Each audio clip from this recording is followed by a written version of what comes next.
bienvenue dans la deuxième vidéo de ce chapitre.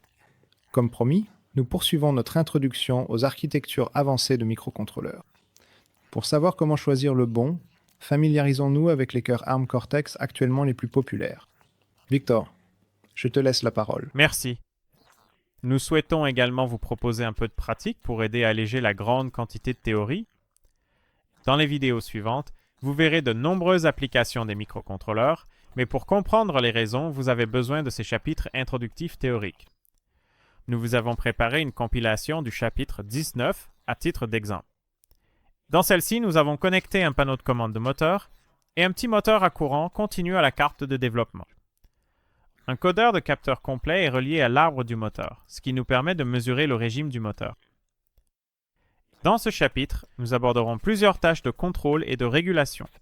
Ici, nous allons présenter le régulateur PI.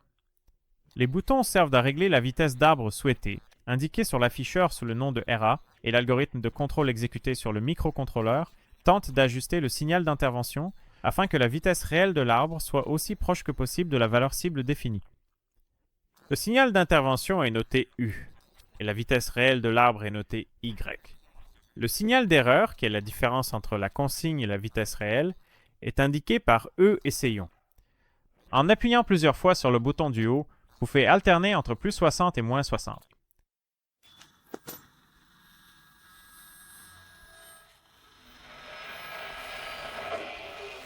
Nous avons constaté que la vitesse de l'arbre est d'environ 60, ce qui constitue un bon point de départ. Cependant, le régulateur est capable de bien plus que cela. Voyons ce qui se passe lorsqu'une charge externe est appliquée à l'arbre du moteur. Par exemple, si je bloque l'arbre, l'algorithme du régulateur va augmenter le signal de base pour maintenir la vitesse autour de 60 tours par minute en réponse à la charge. La tâche peut sembler simple, mais sa mise en œuvre est assez complexe. Vous pouvez en apprendre davantage sur les principes de base du contrôle moteur au chapitre 17 et sur les régulateurs au chapitre 18 et 19. Merci David. Je suppose que nous devrions revenir à notre sujet initial. ARM est probablement l'une des entreprises de conception de semi-conducteurs et de logiciels les plus connues et les plus rentables de l'industrie. Leurs principaux produits sont des PI, c'est-à-dire des cœurs de propriété intellectuelle basés sur l'architecture ARM. Cela signifie qu'ils ne produisent pas de produits physiques, mais vendent leur conception à d'autres fabricants et concepteurs de puces, comme Samsung, Apple ou Qualcomm, qui les utilisent pour fabriquer leurs propres appareils. Il est possible d'acheter une conception optimisée pour la production de processeurs, ou une licence qui permet au client de modifier le cœur. Une entreprise peut également choisir d'acheter les droits d'utilisation de l'architecture d'ensemble d'instructions ARM et de construire sa propre microarchitecture. C'est avantageux car cela permet à ARM de se concentrer sur le développement et la recherche, et de réduire considérablement le délai de mise sur le marché pour ses partenaires.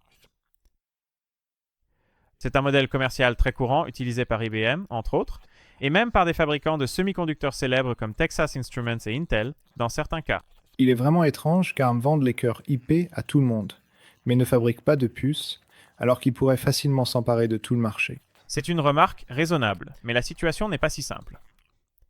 Les cœurs ARM ne constituent qu'une partie des puces finales. Elles contiennent également de nombreuses autres solutions dépendant de l'application.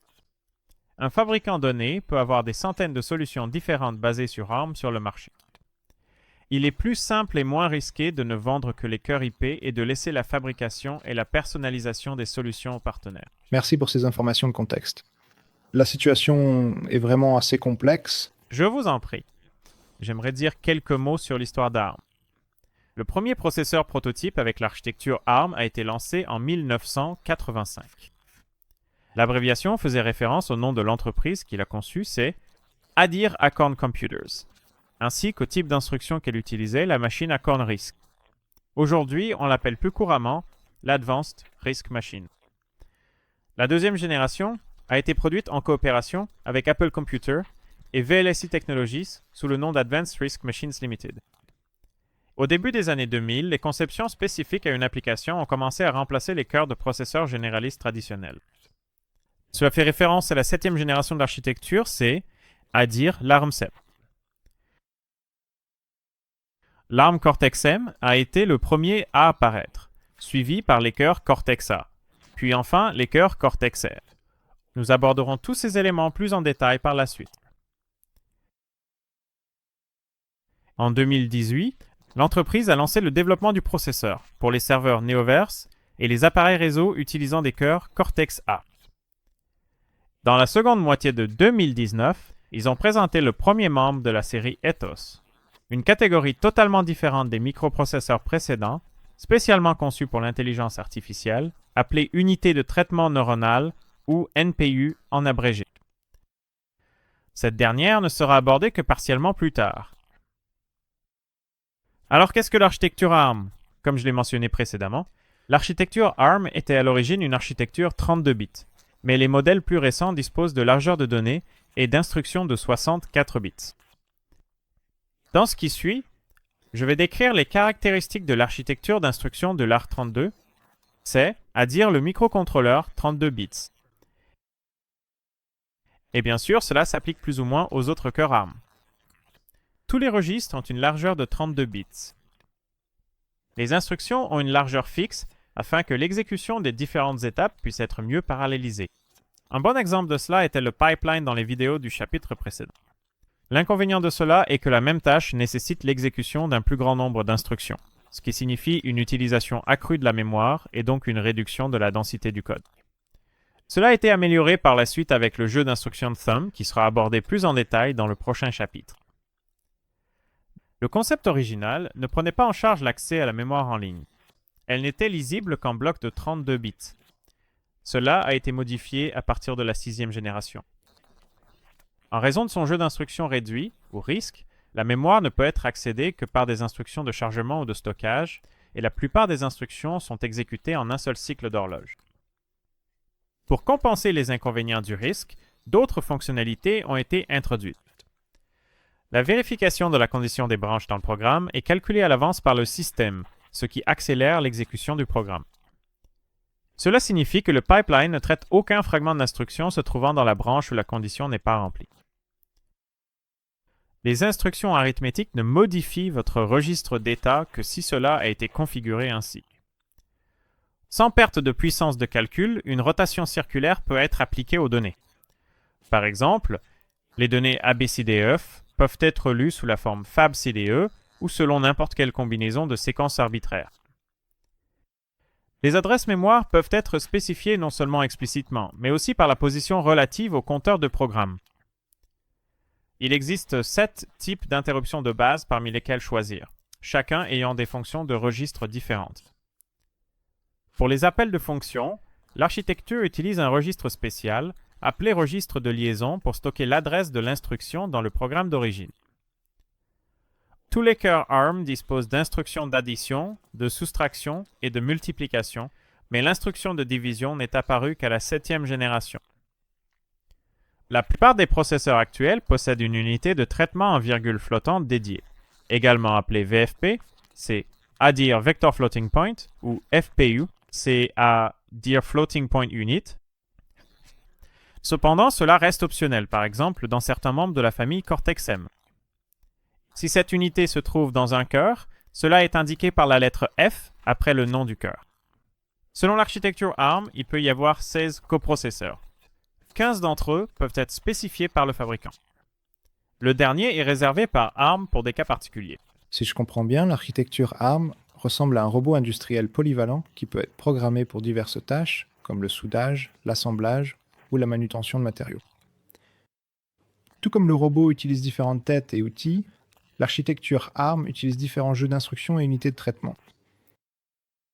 L'un de ses principaux avantages est sa flexibilité à s'adapter à différentes tâches, à l'image d'un robot industriel que l'on peut facilement passer d'un processus de travail à un autre. Merci pour cette vue d'ensemble.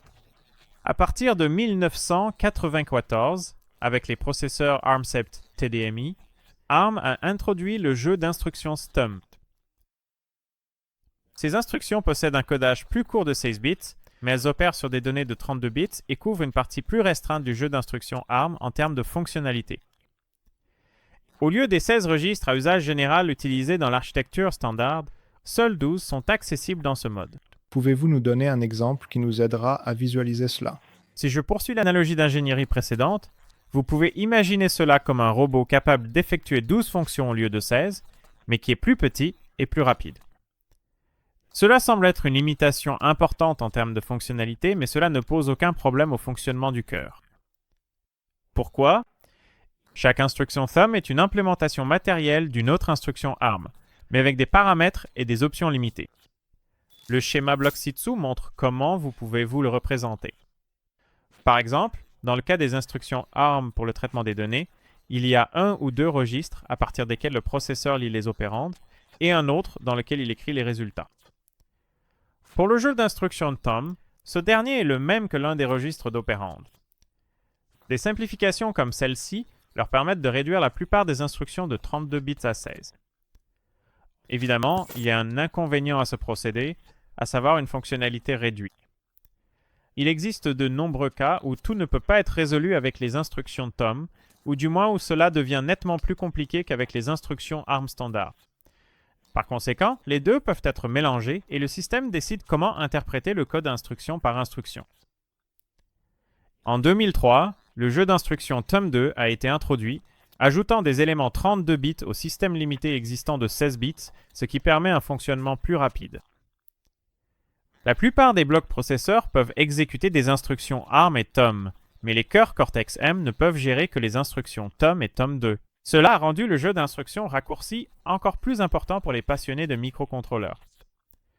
Mais nous en reparlerons dans les vidéos du prochain chapitre. Si je comprends bien, cela signifie, en résumé, que le jeu d'instructions thumb a tellement de succès que les nouveaux microcontrôleurs ne prennent plus rien d'autre en charge. C'est exact. Cependant, l'efficacité est la principale raison de ce choix. Les cœurs Cortex-A les plus performants prennent encore en charge les instructions ARM, mais nous en parlerons plus en détail plus tard.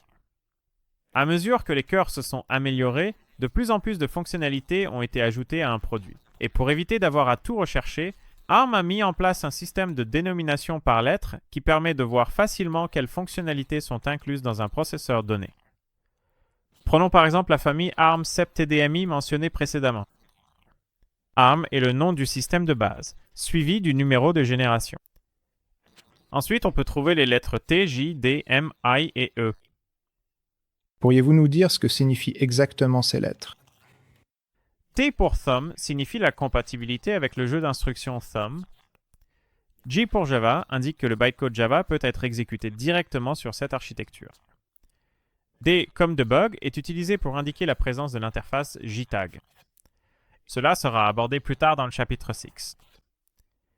M comme multiplier fait référence au circuit multiplicateur amélioré que nous utilisons pour accélérer le traitement du signal numérique. I est un émulateur embarqué en circuit, ou Embedded ICE, également utilisé pour le débogage.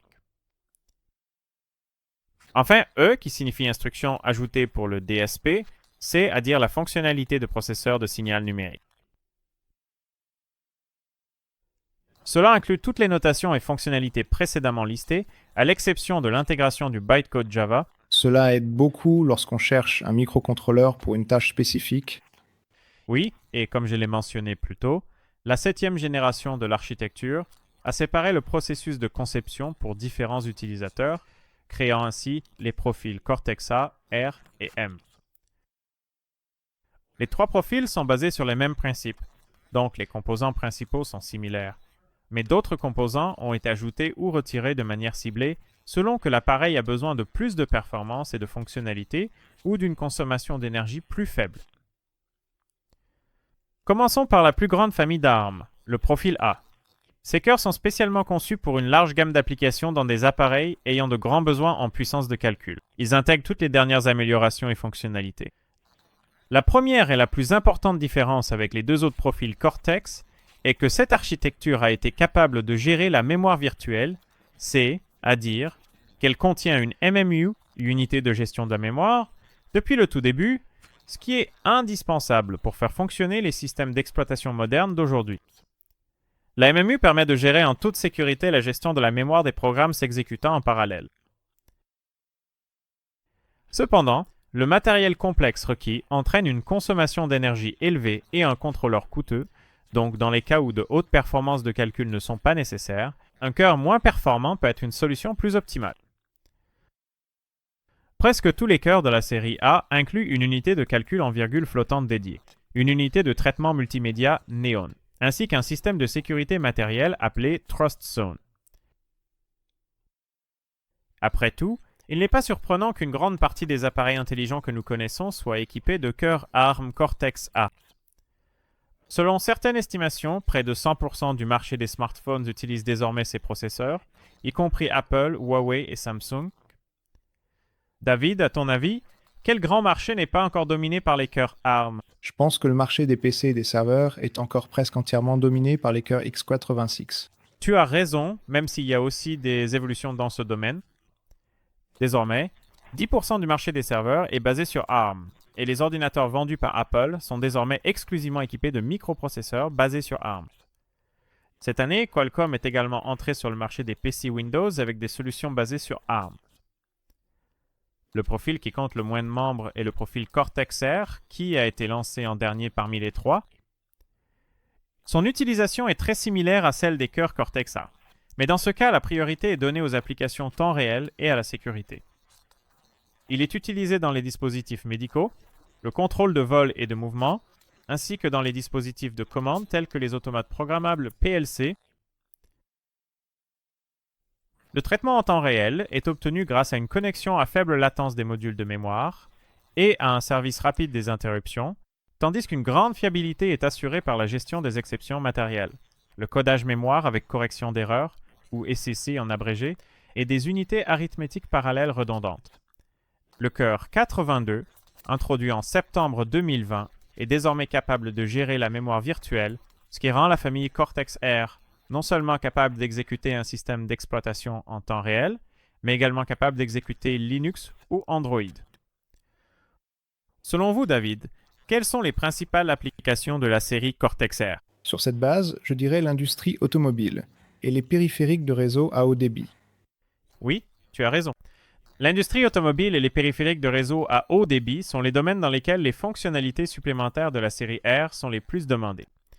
Ces processeurs sont idéaux pour les applications en temps réel où un temps de réponse rapide et une fiabilité sont essentiels. Pour nous, la direction de conception la plus importante est le profil Cortex-M, qui vise à mettre en œuvre des fonctionnalités de microcontrôleurs à faible consommation et à faible coût. Contrairement aux familles présentées jusqu'à présent, ces cœurs ne sont actuellement disponibles qu'en implémentation 32 bits.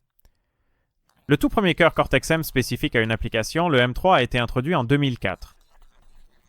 Pour poursuivre les questions précédentes, David, selon toi, dans quoi trouve-t-on les cœurs Cortex-M? Eh bien, je pense qu'on les trouve dans presque tout.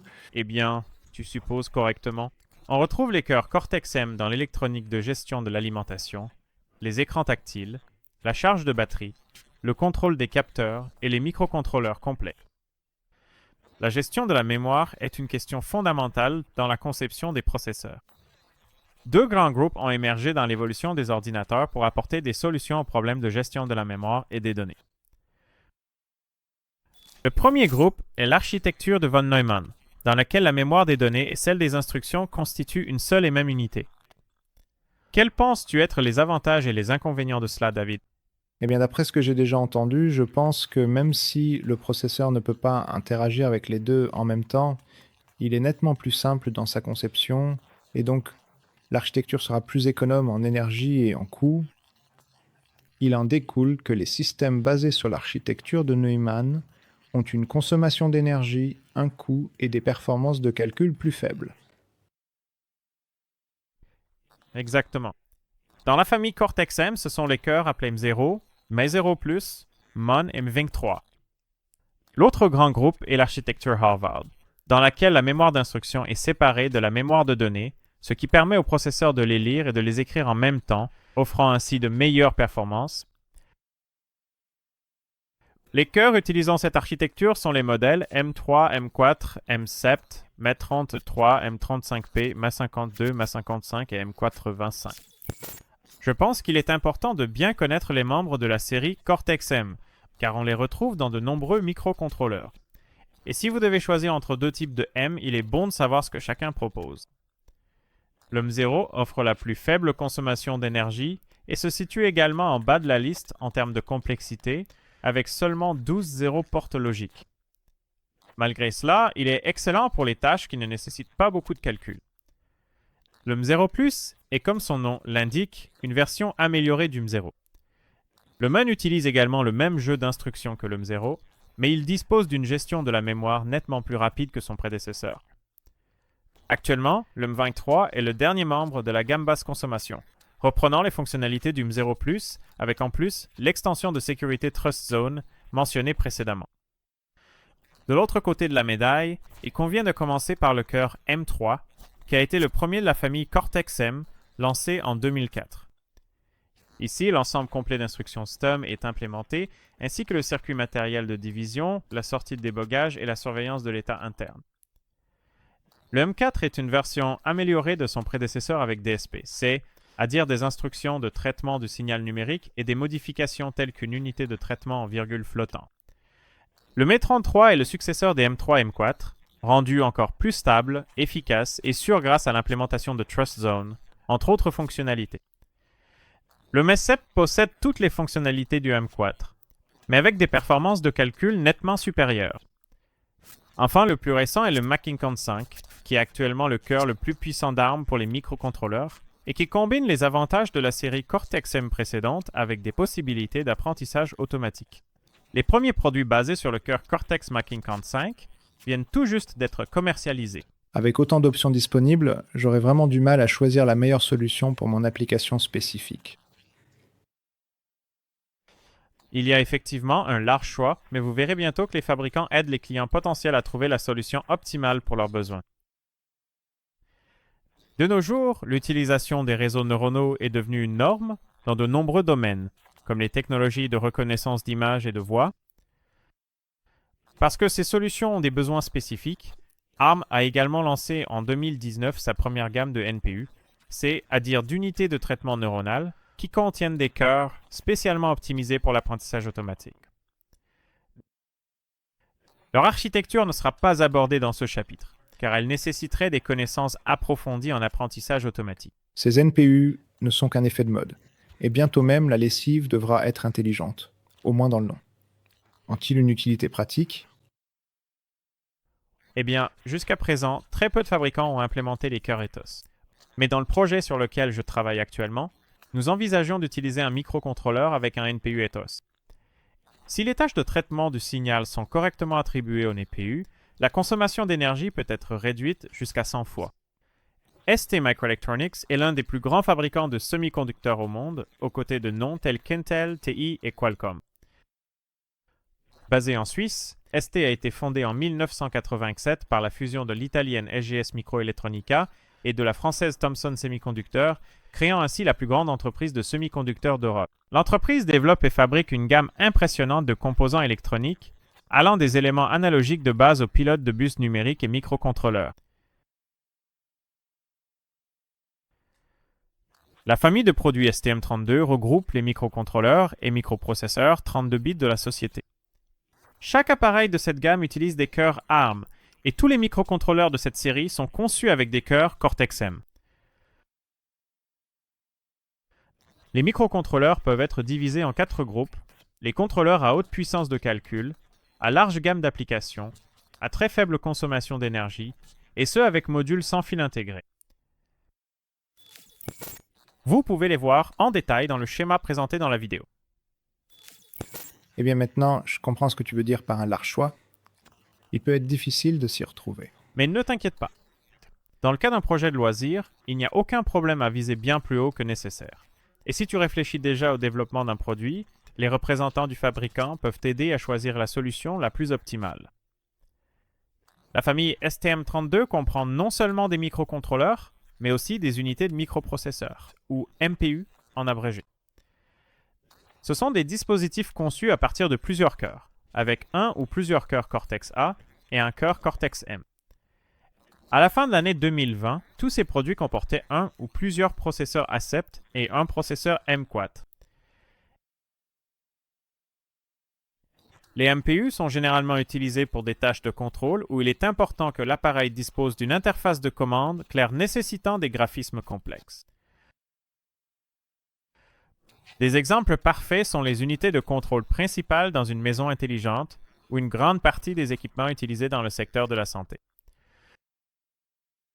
La carte de développement Nucleof 4 146ZEO, que nous avons choisi contient un microcontrôleur F446 qui est basé sur le cœur Cortex M4F équipé de l'unité de traitement virgule flottante M4. Ses principales caractéristiques sont les suivantes, et vous pouvez les voir dans la figure incluse dans la vidéo. Elle peut atteindre une fréquence maximale de 180 MHz pour le signal d'horloge. Elle est capable d'utiliser jusqu'à 15 interfaces de communication. Les plus importantes parmi celles-ci sont 6 USART, 4 SPI, 4 I2C, 2 CAN et un SDIO. 2 interfaces USB OTG, 2 DAC 12 bits et 3 ADC 12 bits, 14 minuteries, à la fois 16 et 32 bits, générateur de nombres aléatoires analogiques, PLL audio dédié, 3 I2S, mémoire facilement extensible et bien plus encore. Je sais que cela fait beaucoup d'informations au début, cependant tous les périphériques concernés seront abordés plus tard. Ce n'est pas grave si tout n'est pas clair pour l'instant. Vous pouvez regarder la vidéo plusieurs fois ou bien retrouver ce que nous venons de voir dans le support de cours. Merci de nous avoir rejoints. Le support écrit et les exemples de code pour ce chapitre du programme sont disponibles sur le site Crystal Clear Electronics 2. Les nouvelles vidéos seront annoncées sur notre page Facebook, alors n'oubliez pas de nous y suivre également. Comme toujours, passez une excellente journée. Au revoir. Salut!